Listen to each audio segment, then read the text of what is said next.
Today we're learning how to make motion graphics in Fusion. This is a really easy and fun exercise in Fusion, and you'll be able to make stuff like this in just a few minutes. We learn a ton of animation and motion graphics techniques in this video. It's gonna be super valuable for you. I'm really excited to jump in. All right, so here we are in the Fusion page of DaVinci Resolve, and I have a new Fusion comp open. This is just from the media pool. I just right-clicked, said new Fusion composition, named it something, and hit create. From there, you can double-click on it to open up in the Fusion page to edit it. Just close our media pool. And so far, nothing's going on. All we have is this little media out node. Anything that we connect to this node is going to show up on screen. So what I like to do is start out with a background node. I can take one of these icons here and just drag that into the flow like this. And I can take the little gray square and connect it to the media out, and that's going to connect these together, and it's also going to make a black background. I can view any node in either the left or the right viewer by hitting 1 or 2 on the keyboard. You can also take a node and just drag it up to the viewer to preview it. And so on the left, we have our background 1. You can see it's just with the text here. And on the right, we have our media out. And in between, we'll do some other fancy stuff. One thing I'll do just to make a little bit of space here is to go up to Workspace and select Show Page Navigation to turn that off, just to give us a little room in the nodes.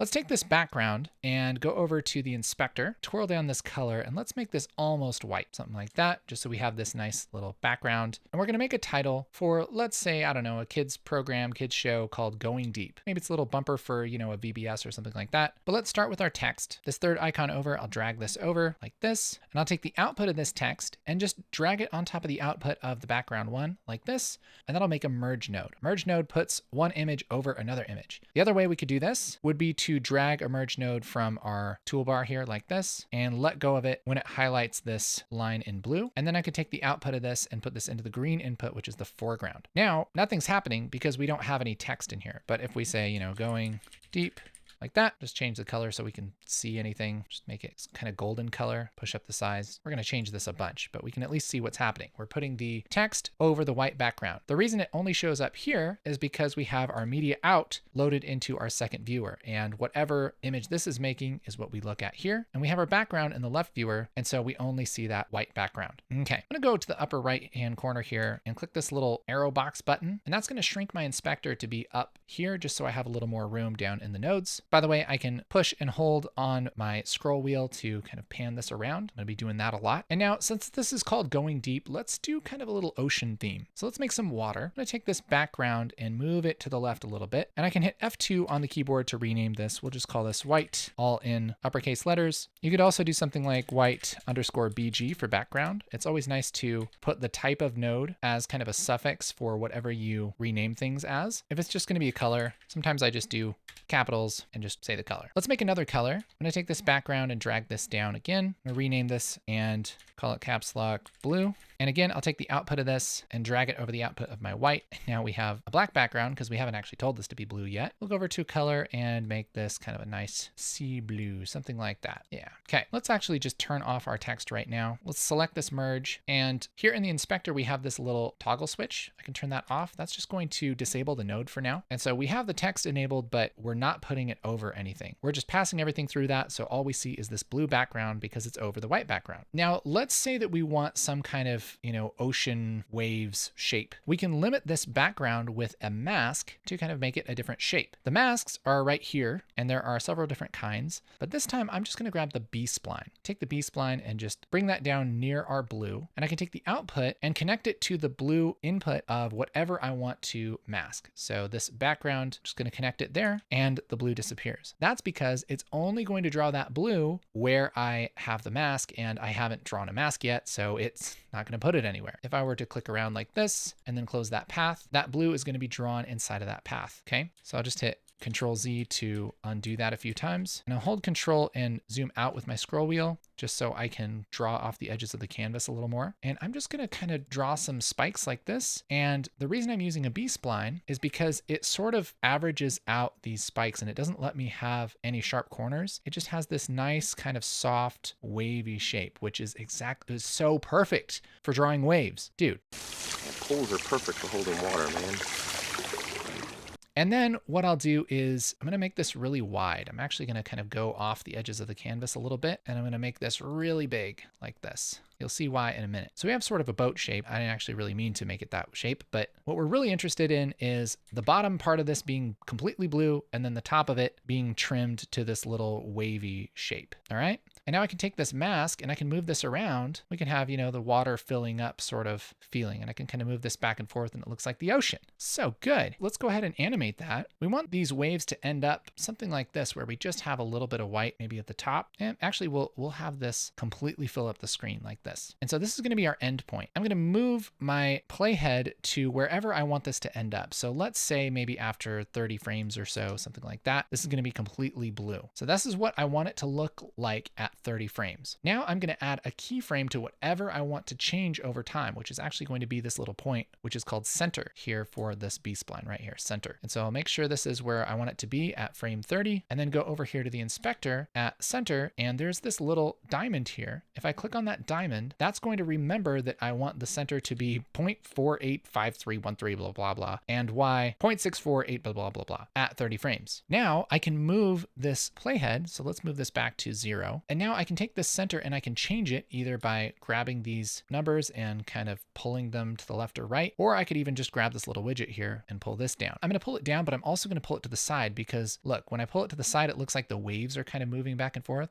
So I'll pull it to the side like this and then bring it all the way down. So now it's going to sweep across the screen and fill up the screen over time. And it automatically animates that in between those 2 points for me. Isn't that awesome? So now I'll just double click so I don't see all of the overlays and stuff. And let's just, oh, look at that. Looks like it's being filled with water. Look at this. We've already animated the crap out of this. That's amazing. We're basically done. Just go ahead and hit render. All right, we'll make some more stuff. Let's go ahead and turn on our merge again for our text. And let's pick a different font. There's a font I like called Luckiest Guy. It's kind of a playful little font like this. And I think I'm actually just going to split this into 2 lines, maybe something like this. And I'm going to go to H anchor here. Just anchor this here on the left because I'm going to add some spaces here.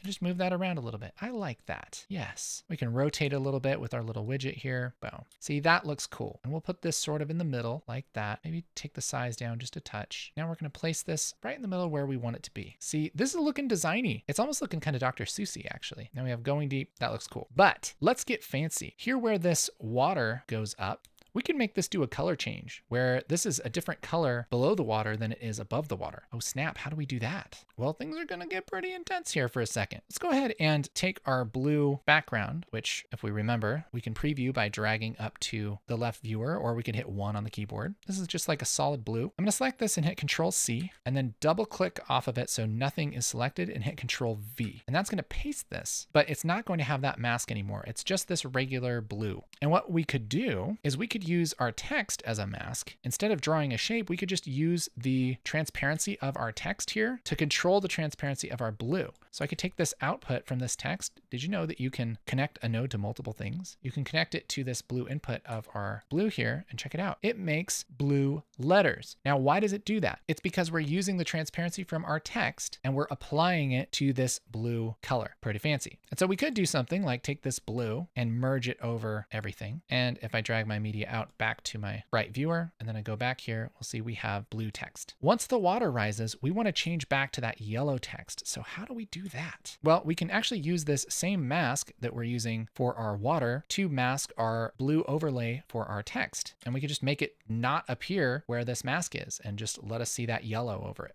We could also probably do the opposite and just put the yellow over the blue, which might be a little easier. I don't know. It doesn't matter. But we can take this B-spline like this and just plug this into the mask of our merge. Let's look at what happens. Ooh, it's sort of what we want. Look at this. It's yellow above the water and then it's blue below the water. Now this sort of looks like the water is just above the text, but we're merging the text after the blue, which means that it's going to be in the layer above it. And you can actually kind of see the little outlines here where we're putting that blue over that yellow.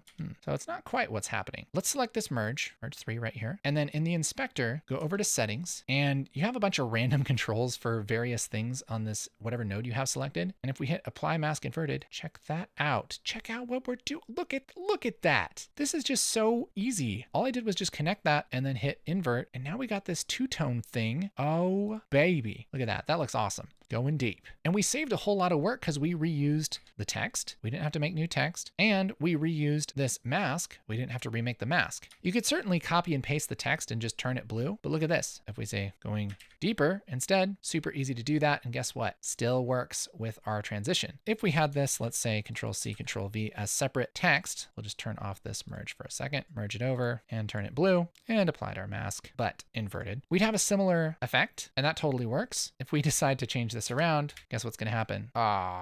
It's not going to update on both of these. So I'd have to go and update both of them in order to update what I'm doing. Not that big of a deal for something like this, but you know, working smarter, not harder. There's other ways to kind of save some time like this, but we'll just leave it at that for now. Turn this merge back on. Now we got some stuff happening, going deep. Yes. So, I mean, this is all right. You know, it's okay. But what would be even better is if we had a cartoon fish swimming around, obviously.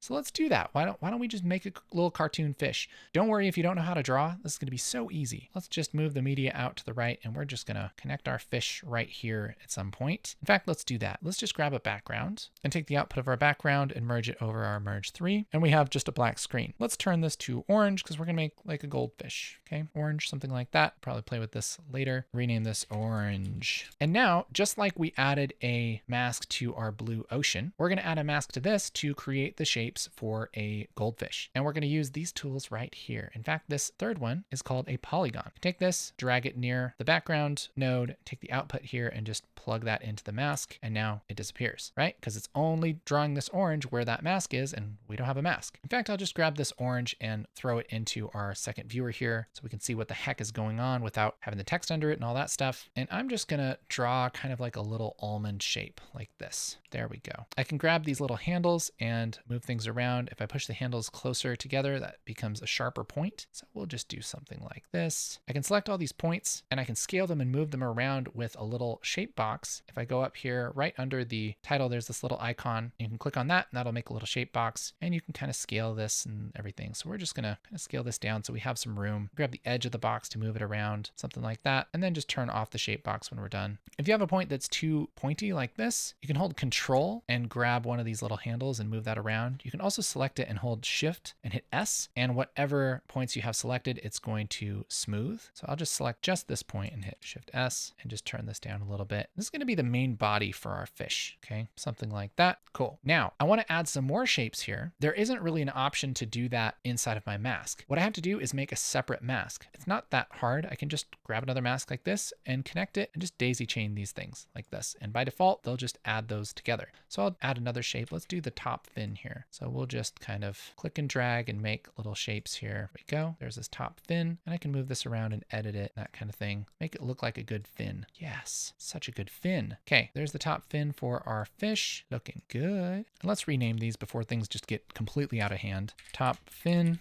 This is going to be body. Let's just copy and paste this top fin. Select all these points and we'll do our shape box again. And we'll just kind of invert this, kind of throw this way, put it down like here. And guess what? We got a little fin down there. Turn off our shape box and let's hit F2 to rename this. We'll call this bottom B fin 1. Do another fin like this. We'll just hit Control C, double click off, Control V, paste that. And take this and just kind of move it over a little bit. So he has two little fins there. Rename this B fin 2. Okay, there we go. Let's give him a little tail. I'll just draw this one from scratch. Just start here and do our best to make a little tail for our buddy here. Okay, there we go. There's a little fish tail. Kind of point these out a little more. Yeah. And it's no big deal. If you don't know how to draw or you're bad at shapes, you can take as much time as you want to just make this shape resemble the silhouette of a fish. Okay. And in context, if this thing's moving around in the water, everybody's going to be like, yeah, that's a goldfish. You don't even have to be that great at it, right? So that's great. There's kind of the main orange part of our goldfish. All right. Now let's add a couple details. Let's give him a little googly eye. We'll do that again by just grabbing a background. Let's make this background almost white. Name this white. And now let's take the output of this and I'm going to merge this over our orange right here. And that's going to be before we merge this into our main line down here. The reason for that is because this sort of kind of groups things when you do this. If you merge things together, it becomes one image, and then you put that whole image, that combination of all these things over our main composition. And so you can kind of turn everything off all at once or move it around or whatever you want to do, right? Of course, we don't see any of this because we have our orange. See our second little dot here? That means that it's in the right view. Let's grab this merge 5 and drag it up like this. And then we can mask this and make a little eye with an ellipse mask. Just drag that down, plug the output into the mask like this. And we'll just scale this thing down, put that where an eye would be. And we'll do a similar thing with a black background. We'll just drag this down, black, take the output, put that over the output of our merge 5 like that. Select these and just kind of move them over. And we'll do another ellipse for our black just to give it the actual black part of the eye. Make sure that our merge 6 is on our second view. Drag that over or hit 2 on the keyboard. We'll just drag this mask over and now we got a little fish. Look at that. It wasn't even that hard. And now we have this nice little cartoon fish. Isn't that cool? By the way, if you're brand new to Fusion, make sure to check out my 9 nodes that you need to make almost anything in Fusion. It can be really intimidating to see all these nodes and all these things that you can do in Fusion. In that workshop, I simplify it to basically just like 9 nodes that you really need to do so much stuff. We're going to be digging into a lot of those in this video, but that covers it so well. There's a link up there or in the description. It's totally free. It's my gift to you. Check it out. So if I view our media out, we have the fish over everything. And remember how I was saying this is all like one image? I can take this and just move this up and I can run everything through an effect called a transform. So a transform kind of moves, scales, rotates things. I take this like this and just put that in between all of our fish art and our merge that puts it over everything else. And look at this. I can change the size of everything all at once. I can move the center. And so I can move this fish around all as one kind of group without moving, all the little pieces. It kind of groups them together. And so now you can see where we're going. We can animate this fish a lot like we animated the mask by just kind of using keyframes, right? So if we wanted the fish to start here at, frame 24, you could keyframe the center. And then a few frames later, you can move him over like this. And guess what? In between, he moves. So it's really easy to animate stuff, especially with this transform. Anything that you want to move, you just run through a transform and then animate stuff on the transform. So you can leave all of this stuff intact. You don't need to worry about it. You're just using it as its own image and then changing it and messing with it kind of down the line in our flow. Cool. So I'm going to reset our transform by clicking this little circle arrow. And let's think how we actually want to animate our fish. I'm thinking when this water comes up, let's have the fish kind of jump out of the water. I think that'd be pretty fun. And so we're actually going to tweak this in a little bit, but we'll kind of mock it up. Let's take this transform and maybe I'll just flip this like this and take the size down a little bit. And let's have him be in the air like this. And I'll go ahead and keyframe the center and the angle of our fish. And then let's go back a couple frames and we're going to turn him like this and have him come down from here. So now he just goes shoop like that. And then he's going to jump back down in the water and kind of go down like that. Something like that. So this isn't quite right. We can kind of move this around a little bit, but we're just kind of mocking it up as we go. I can select this point and click on show handles, and I can take these handles out like this. I can hold control and flatten this out. In fact, I'll actually maybe just delete these points here. And I can arc this fish over that going deep thing. So now he jumps in an arc. See what we're doing? That's exciting. And at this frame, let's rotate him some more. So he rotates like this. We'll also go into the spline panel. The spline panel is like a little graph of the animation for whatever you have selected. And so it's a great place to select your key and you can grab the little handles here and you can adjust what movement happens in between the keyframes. So something that I do a lot is select a keyframe and hit F on the keyboard to flatten out these handles. So if I hit F like this, that flattens it out. And that means that this animation comes to a stop before it continues to animate here on this keyframe. And so you have a lot of control over your animations here as far as kind of how the motion is interpolated in between these keyframes. And that's a great use for the spline panel. Let's just flatten these out. You can kind of grab these handles and move them around to kind of tweak this rotation. There we go. It's kind of nice. So if we just want to keyframe it like this, that would totally work. Let's play this back, going deep. That's nice. But what would be really cool is if we had a little bit of splash here, like kind of had water trail off of our fish. And we can do that a lot of different ways. We could kind of draw our own shapes and animate those like we made our shapes with the fish. For some things, you might just want to use stuff that somebody else made. So I could go to my media pool and I have an element here, drag this in, and this is just a piece of stock footage. I'll hit 1 on the keyboard and go to the very first frame here. You'll see we have these kind of splashy ink elements like this, which kind of looks like the water dripping. And that's going to work great for our fish jumping over our letters. And we don't have to animate this all ourselves. The only thing is I want this to last a little longer. This is only like 19 frames long. And so let's make this last a little longer. Let's take this media in and I'll hit Shift Spacebar and type time. And let's go to time span speed and hit enter. That'll add a time speed node. I'll make sure we're looking at that. And for the speed, let's go to nearest and let's say 0.5. So now this is going to play back and it's going to take twice the amount of time. It's just going to be slower. Bloop, like that. That works great. Sploosh. Okay, now we can use this element as a mask, or we can just put it on as an image or whatever we want to do, and we don't have to animate stuff ourselves. And we're probably going to redo some of the movement with our fish. Depending on if you want to use an element like this is going to determine if you do that or not. But let's just grab our blue and we'll just copy and paste this, another blue layer here. We'll just put this over our fish and bring this time speed node into our blue like this. But one thing to notice is that this is 4K and our composition is 1920 by 1080. So one thing we could do is just put a transform here, then scale this down. And you see kind of what we're getting at here, right? We have sort of a similar thing. Let's just take the size back up a little bit and move this around to be roughly where our fish is going. Actually, I'm going to turn off our fish for now, and we're just going to time this water to jump where we want the fish to jump, and then we'll move the fish to match it. Bloosh, like that. Only thing is I think I'll move this over just a touch. So we go completely over our text. Let's see if that works. I like that. Now I'm going to turn on our fish again, and let's take all of this and just move it to the right, and we'll take our water animation. And a quick way to move layers kind of back and forth, you know, like put something behind something or not, is to select everything that you have plugged into a merge like this, as well as the merge, hold shift and grab this, and you can drag it out, and you can put it back earlier in the flow like this. And that's essentially like taking a layer and putting it under another layer. And so now we have that liquid under our fish. I'm gonna take this transform and I'm just going to reset that because it's just going to be less work to match the animation of our element here than our fish. So we're going to kind of animate this by hand, but it won't take that long. So we'll start with our fish coming out of the water like this, and I'm going to add a keyframe to our angle and our center, and I'm going to go forward a couple frames until this moves, and I'm just going to place my fish over this, 2 frames, and we'll just have him kind of hang in the air there, and now he's going to go back down like this along with the water. Now he's going to dive in, and when I don't really have a reference on where he should be, I'm keeping the space in between these keyframes the same so that he's going a constant speed, right? So this distance is similar to this distance, even though I don't really have a reference for this splash. I'll move forward to kind of bring this down again, just bring him off. So now we have him kind of moving with the water. And again, I'm gonna bring him down like this, and I'm gonna space these keyframes about the same as these. Go back 2 frames. By the way, to go back and forth a couple frames, I'm hitting the left bracket and the right bracket on the keyboard. Go back 2 frames. The reason we have to step back 2 frames is because this splash element is being slowed down twice. So normally it would move every frame, but it actually moves every other frame. And that's going to mess with our fish a little bit, but we're going to fix that in just a second. So let's see if this is like at all reasonable for what we're doing. It actually looks pretty good anyway. There's our fish jumping over. Sploosh. I think that looks pretty good.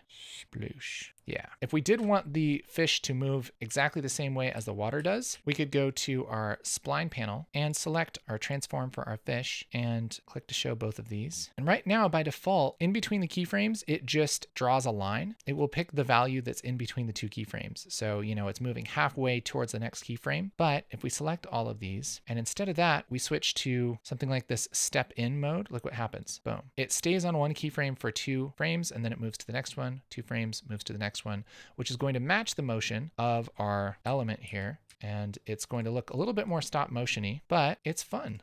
Yeah, I love that. That's cool. So now we have our fish jumping. We got the little splash going on. Oh, so nice. Now, as we play through, our text turns off here. And the reason for that is because our element here is actually only 39 frames long. And because it's being used as a mask, there's no mask thing being attached to this blue background, and then it's just putting the blue background over it. And so what we need to do is make sure that our media in 1, which is our animated element, let's just say splash element in the keyframes panel, is just dragged out through our whole composition. Now, this isn't stretching this out. This is kind of just telling Fusion that this element exists, even though it's empty. So now it's going to just show empty at the end and not mess with stuff. It's basically like doing a hold on the last keyframe. So sweet. Now we have that. Now I like that fish jumping, but let's actually have him come back and look at the title again. And the cool thing about nodes is we can just take the same fish and merge him over everything again, take a different transform, and we have kind of like a different animation track for him, right? So let's call this, let's say Annie1_XF. This will be Annie2. And now again, we can size him down and let's place him kind of where we want him to end up, something like that. So where he's looking at the title, make him just a little smaller. We'll have him come back like here-ish. Okay, keyframe the center and the angle, and we'll just bring him back a little bit. We'll just have him swim up like this. Sloop. Great. He stops too suddenly, so I'm going to select this, go to our spline panel, and select our displacement and our angle here. Select the last keyframe and hit F on the keyboard so that he slows down before he stops. So now this goes up like that, and then he kind of goes, yeah, nice. I want him to slow down a little bit slower. So let's take this little handle. I'll hold Alt and drag it to the left. So he gets there faster, but he slows down in a more gradual way. Now he just goes, yeah.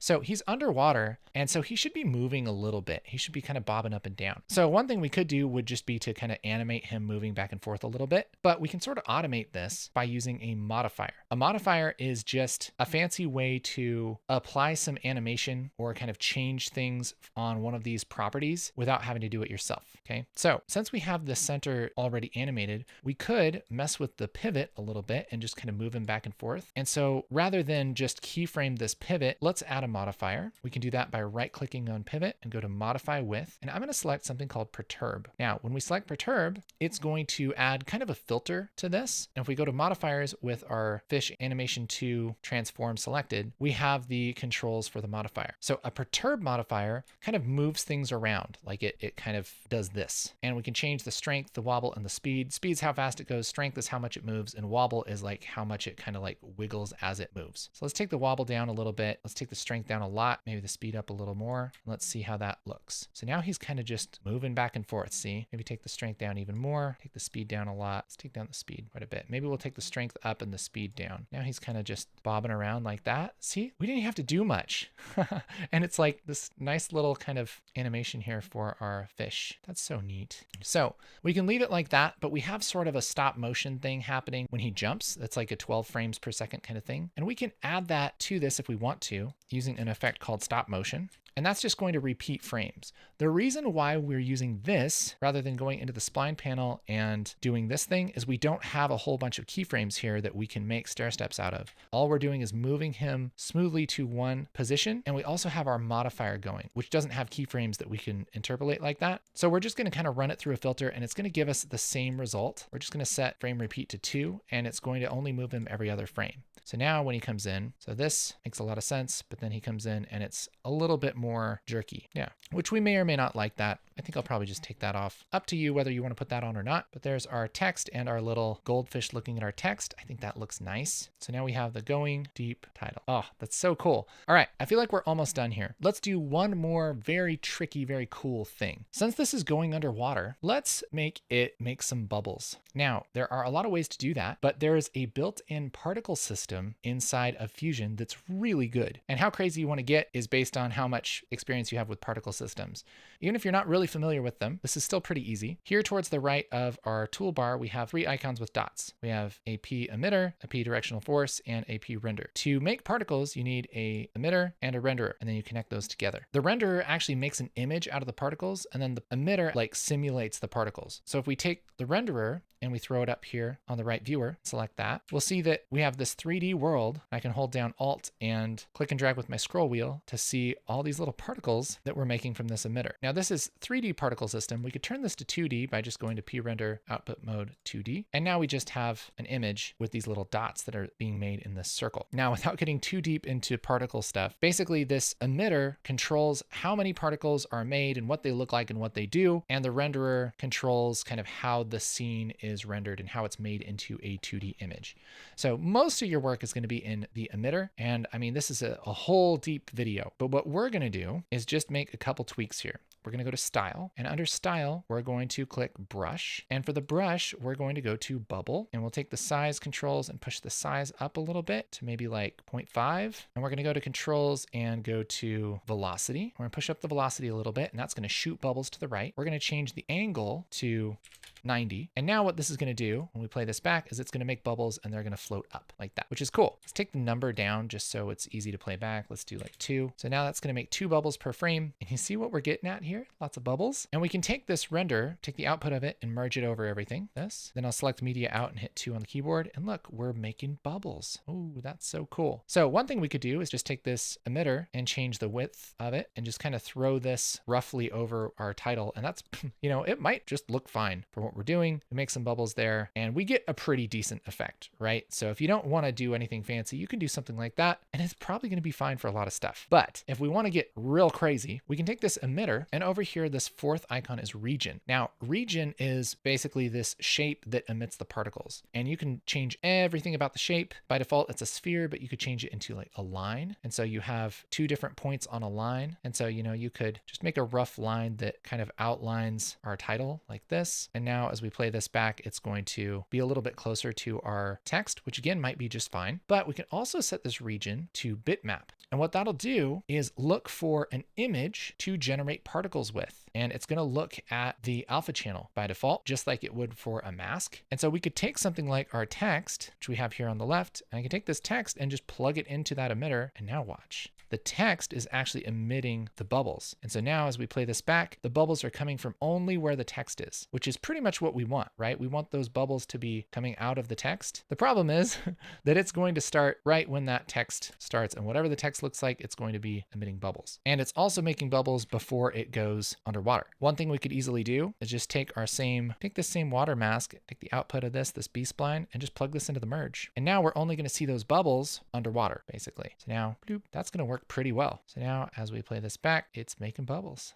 Oh boy, it's so easy. Look at that. So cool. Now our fish goes in, comes and looks. Ah, so cool. So let's have it only make bubbles for a second. So let's make those bubbles and then let's kind of stop making bubbles right maybe around like frame 52 or something. We can just go to our emitter, go to controls. Here where it says number, this is how many particles per second it's going to put out. We'll just hit a keyframe here. And then over the next few frames, we'll just take it down to 0 like that. So now as we play this back, sploosh, there we go. And it kind of fades out. Yeah, so cool, so easy. Look at this awesome title that we made without tons of work. I mean, we made the text, we learned about masking to make this background, we brought in an element, used it as a mask, we drew our own fish and animated the fish over the element, we used a modifier to move our fish around, and we added some nifty bubbles. One thing I might do here, just take this number down to 0 here, and then have that just start to grow up to 2 there. So it's a little bit more natural how it starts to give those bubbles. Yeah, cool. And then when we're all done with our graphics, let's open back our page navigation. We can just take this title and drag that into our timeline. And now we have our title that we can just drag into anywhere on our edit in front of our show. And